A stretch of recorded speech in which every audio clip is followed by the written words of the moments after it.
سی آیت جس کے ہم آج مہمان بن سکتے ہیں اور جو ہماری زندگیوں میں سرور، خوشی اور امید لے کر آتا ہے، وہ پھر سورہ کہف ہے۔ کل بھی میں نے آپ کو سورہ کہف کے بارے میں بتایا کہ جیسے ہی سورہ کہف سورہ نمبر 18 ہے، یہ نمبرز آف نمبر 18 جس میں 110 آیات موجود ہے۔ کتنا خوبصورت یہ نمبر ہے۔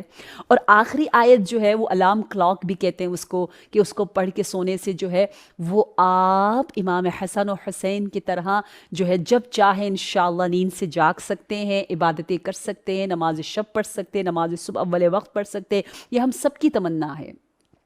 شب جمعہ کم از کم ہفتے میں ایک مرتبہ سورہ کہف کو پڑھنے کی عادت ضرور ڈالیں۔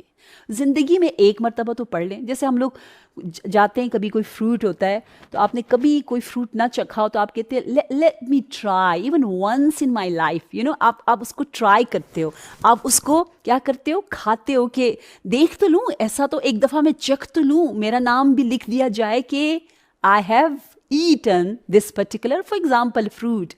تو اسی طرح آپ کے نامہ اعمال میں ایک دفعہ لکھ تو دیا جائے کہ آپ نے نماز جعفر تیار پڑھی۔ I'm talking to youth definitely but لیکن یوتھ کو ہم کہتے ہیں کہ کم از کم آپ شروع تو کریں۔ خاص طور پر یہ 40 تک کا ہمارا سفر کاش قرآنی سفر ہو۔ سورہ کہف کی آخری آیت پھر ہمیں اتنی امید دے رہی ہے کہ فَمَنْ كَانَ يَرْجُو لِقَاءَ رَبِّهِ فَلْيَعْمَلْ عَمَلًا صَالِحًا۔ جلدی سے ایک واقعہ بتا دی جاؤں کہ ایک جوان وہ کہہ رہا تھا کہ میں نے عہد کیا کہ میں ہمیشہ شب جمعہ جو ہے وہ سورہ کہف پڑھوں گا۔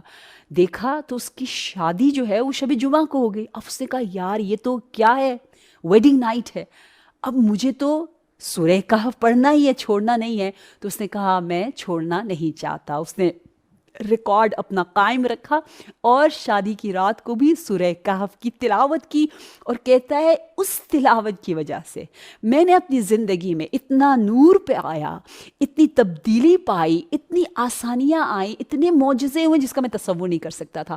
کیونکہ جو کام چیلنجیبل ہو، جو کام مشکل ہو، وہ کام آپ کریں تو اس کا ثواب بہت زیادہ ہے۔ جیسے پروردگار عالم کہتا ہے کہ تو اگر خلوت میں مجھے یاد کرے تو میں تجھے جلوت میں یاد کروں گا، سب کے سامنے، فرشتوں کے سامنے۔ اور تو اگر جلوت میں یعنی ہر ایک کے سامنے، شادی میں ہر کوئی مثلاً مگن ہے، اور آپ ایک دم سے کوئی نماز کا وقت ہوگا، اللہ اکبر، you are the only one who is reciting for example سورہ کہف، تو سب آپ کو حیران ہو کے دیکھیں گے، تو آپ اللہ کی نظر میں اتنے آؤٹ اسٹینڈنگ ہو جاؤ گے۔